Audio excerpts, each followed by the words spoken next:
The System Apocalypse. Short Story Anthology.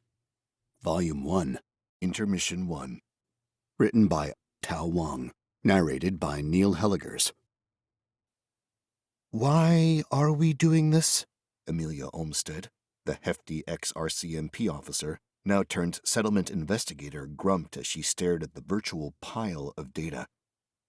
To simplify the sorting of information, the pair had created this virtual workspace, allowing them to move within the room and find the pieces of information that they needed. In reality, the pair were back in Whitehorse, seated in comfortable lounging chairs while they processed the information. Information that they had acquired after the acquisition of the 𝗧𝒏𝒆 base in eastern BC, hidden in the Rockies. Information gathering. The 𝗧𝒏𝒆 collected this information for a reason. The question is, why? Veer picked up one data slat, waving it at the human. The thin, impeccably dressed Truaner guard and spymaster half smiled at his friend and partner as he educated her on galactic politics. Not that she needed it, not after so many years. "My assumption is that they are looking for the exceptional. An AI-generated algorithm will have mistakes, thus producing, well, this." "Because AIs don't have true sentience," Amelia said and sighed. "So now we read through everything, hoping to figure out what the 𝗧𝒏𝒆 were doing with this information?" "Yes. If we can head them off, or at least understand what their interest is, we might be able to stop them. Even if this information is a little old, there is still information to be gleaned," Veer said. His brows drew down as he stared at the completed system recording and sighed. "Like this." A flick of his finger sent the recording over to hover in front of Amelia. She stared at the recording dubiously, knowing that records of the first year had a tendency to be both violent and depressing. But they were here because some information was too sensitive to let the other guards know. Among things, the fact that they had taken action against the 𝗧𝒏𝒆 at all. Intermission 2. "There's a runaway Truana countess and a human/monster bounty hunter wandering the continental United States," Amelia said as she finished the recording, fingers tapping against the armchair. Once again, Amelia shifted position, trying to find a comfortable place to sit. The 𝗧𝒏𝒆 were taller and thinner than humans, but that was not the reason their chairs were so uncomfortable. It was because the chairs themselves conformed to the unusual rib structure in the 𝗧𝒏𝒆 backs, giving them additional support in the middle of the sentient's backs, which, for a shorter human, meant that it poked directly into their backs. "Yes, I'll have to inform Lord Roxley about this. He will be quite interested," Veer said, tapping on the armchair. "Going to track them down?" Amelia said. "Unlikely. Involving oneself in familial matters can be tricky. We will need to be on watch for them, but it is a matter for others." Amelia nodded, content to leave it at that. She had more than enough work as it stood, being the go-between for the human policing faction and their Truana overlords. In silence the pair worked before Amelia choked down a laugh. "Something the matter?" "Nothing official," Amelia said, "though Lana might be interested in it." Veer cocked an eyebrow and chuckled again, flicking a finger to pass on the video. "Just someone being a good boy." Intermission 3. "I can see why you'd think settlement owner Pearson would be interested," Veer said. His eyes darkened as he considered the potential implications of providing this information. Improving political ties with humanity was always good, and the Beast Lord was their closest and most dependable ally.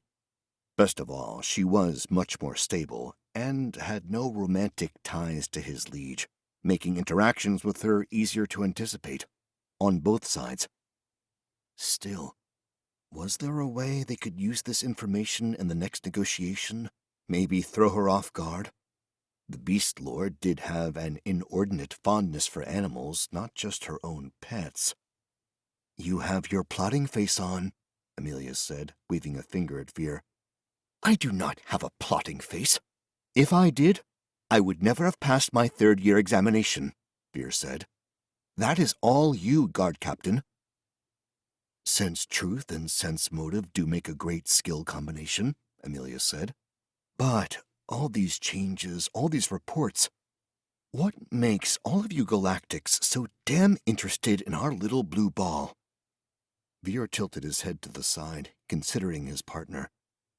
As he did so, a memory rose. A conversation, one held a long time ago. "Well, I don't think we all planned for Earth. Not as it is now." Intermission 4. "Glad to hear you continue to mess up your galactic expectations," Amelia said with a smile.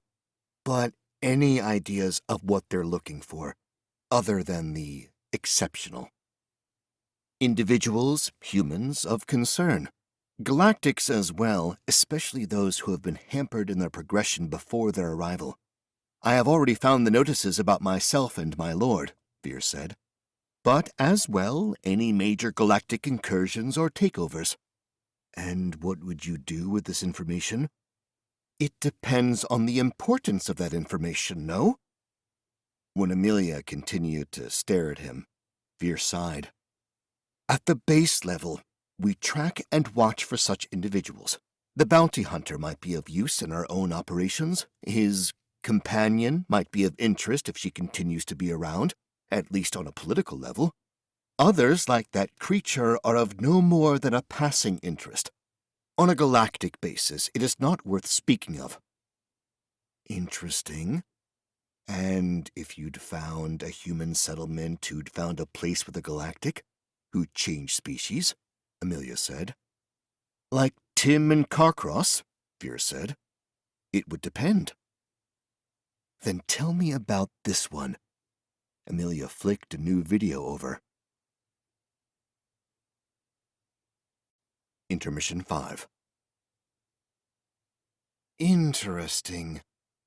I'll let Lord Roxley know. But in the short term, the 𝗏𝗏 and their wards are of little consequence to us," Vir said, dismissing the note. "As for the race changes, I believe many will come to regret those choices in the end. Perhaps not this one, but most." "Like Tim, because he doesn't feel human anymore?" Amelia's eyes narrowed in suspicion. "And is not really of the other species, yes," Vir said. "It is not as simple as purchasing a gene wash to be another species. Culture, beliefs, experiences are not something the system can easily provide." "But it can. For a price. And only as an informational download." Vir shook his head. "A dog given sapience is still a dog in the end. A human changed into another race might, biologically, be of that race, but they will not think like them. Not yet. In time, some of their behaviors might reflect their races. It can be as simple as a preference for sunny spaces or open accommodations, but they will not be of that race. Galactic experience has shown that such drastic changes are rarely to the satisfaction of those involved. In fact, many decide to change back eventually. Others find themselves in their own communities." "Huh." Amelia leaned back. There were parallels to pre-system life, of course, but those parallels were only surface deep. Still, it was something worth considering and raising. A new factor to watch for, especially as the children who grew up in the apocalypse neared their age of majority. More complications. For a time, the pair worked in silence, going over the documentation. Occasional news stories arose, were debated, and filed away. It was one other file that sent shivers down her back. A reminder of the kind of world that they had survived. The destruction that they had all seen and barely escaped. Intermission 6. M? 𝗧𝒏𝒆 called to his friend as he noticed her grow white. He'd seen it before. Seen the flashbacks, the moments of disruption. No matter how much the system helped, provided increases in willpower or flushed chemicals, the human mind was not meant to handle the loss and pain the survivors had suffered. Some, like Amelia, did better, functioning with little issues. But even then, a smell, a laugh, an image could trigger memories. Even among his 𝗏𝗏 guards, 𝗧𝒏𝒆 had noticed some minor issues. For 𝗏𝗏, side effects were more due to the constant stress of living in a dungeon world, in a domain that was constantly challenged by other galactic powers. That some actually found the entire process relaxing due to their escape from the barony was ironic. "I told you, don't call me that," Amelia sniped at 𝗧𝒏𝒆. She shook her head, discarding the document to the interesting but not important pile. That pile would be assigned to one of the guards to follow up on, using mundane and then shop information networks.